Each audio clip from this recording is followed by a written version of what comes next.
बैठो भैया, क्या कर रहे हो? अरे क्या करने आ गए बेटा? ये काहे आ गया? घूमने दो उसको।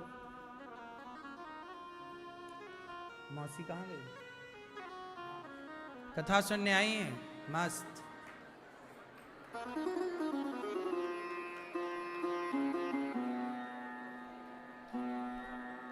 देखो पास में बैठी कथा।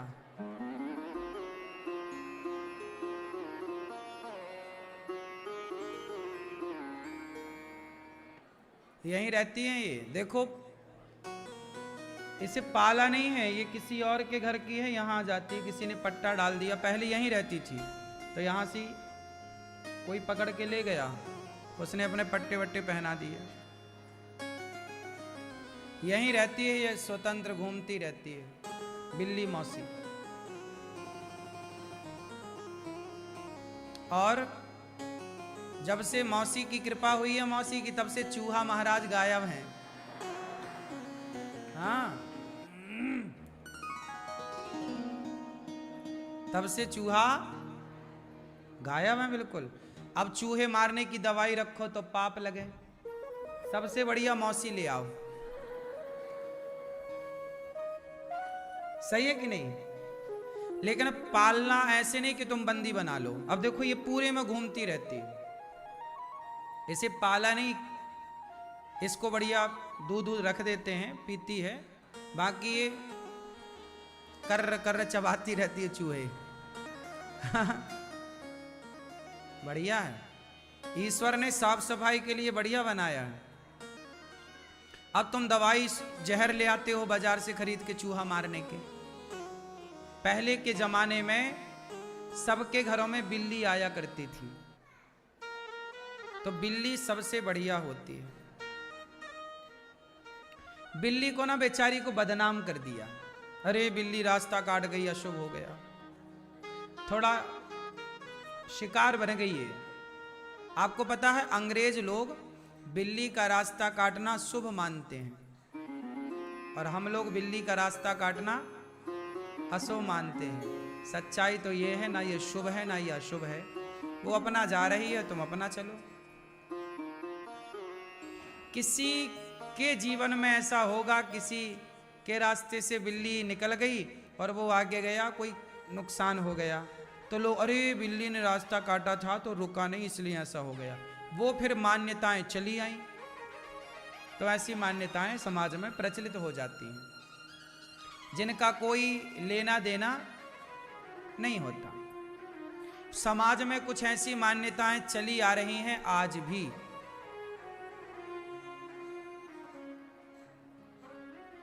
वो मान्यताएं, बहुत सारी मान्यताएं गलत हैं, आप मान रहे हैं। पर जैसे एक मान्यता है कि एकादशी के दिन कोई मर जाए या राम नवमी के दिन लोग मर जाएं, तो आप लोग राम नवमी करना छोड़ देते हैं। एकादशी के दिन कोई मर जाता है तो कुछ लोग एकादशी का व्रत करना छोड़ देते हैं। ऐसी मान्यताएं आप लोगों ने अपने मन से बना ली, जबकि इन मान्यताओं का शास्त्रों में कोई प्रमाण नहीं, कोई लेना देना नहीं है।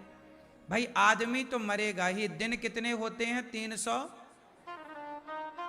इन्हीं 365 दिन में एक दिन रामनवमी होती है, एक दिन कृष्ण जन्माष्टमी होती है, और महीने के 2 दिन होते हैं जिसमें एकादशी होती है। अब आपके परिवार में कितने लोग हैं? आपके पिता के पिता के पिता के पिता, ये पूरा कुटुंब परिवार में ही आपके 500 लोग हैं, और पूर्वजों को मिलाओ तो हजारों लोग तो मर गए। आपके पूर्वज हजारों लोग मर गए। तो भाई वो मरे हैं तो किसी ना किसी दिन, किसी ना किसी तिथि में ही तो मरेंगे, हाँ या ना? तो मरने का तो निश्चित है, मरना ही पड़ेगा। कोई मर जाता है तो जिस दिन एकादशी के दिन कोई मरा, तो उस एकादशी को आप उत्सव के रूप में ना मनाएं, सामान्य पालन कर लें।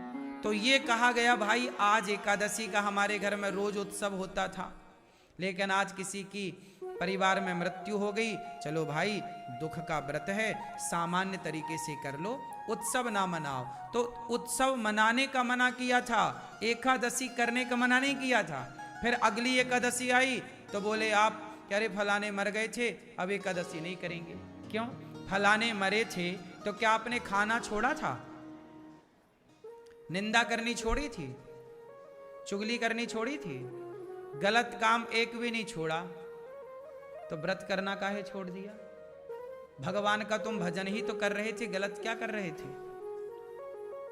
अच्छे काम ही लोग छोड़ते हैं, बुरे काम नहीं छोड़ते। ये मान्यताएं गलत हैं। क्या है ये मान्यताएं? गलत मान्यताएं हैं। इन मान्यताओं को आप बड़े प्रेम से त्याग सकते हैं। कोई मर गया है, ठीक है, इस बात का दुख है, लेकिन ईश्वर से क्या लेना देना है? ईश्वर का व्रत, ईश्वर की तो ये फसल है, खेती है। ईश्वर के जीवन में, ईश्वर के तो गोद में मृत्यु और जीवन है। मृत्यु किसकी है? मृत्यु कौन है? यमराज की बेटी मृत्यु है। तो मृत्यु भगवान से ही तो प्रकट भई। जन्म ईश्वर से ही तो प्रकट हुआ, पाप ईश्वर से ही प्रकट हुआ, पुण्य ईश्वर से ही प्रकट हुआ। सब ईश्वर की संतान है। अच्छाई बुराई। एक सवाल आपसे हो सकता है यहां कि भगवान ने पाप क्यों बनाया, बुराई क्यों बनाई? क्या आप बता सकते हैं कि झूठ क्यों बनाया गया, पाप क्यों बनाया गया? आपको पता है पाप कहां से पैदा हुआ है? भगवान के हृदय से धर्म पैदा हुआ है, पुण्य, और भगवान की पीठ से पाप पैदा हुआ है। दोनों भगवान की संतान है, पाप और पुण्य।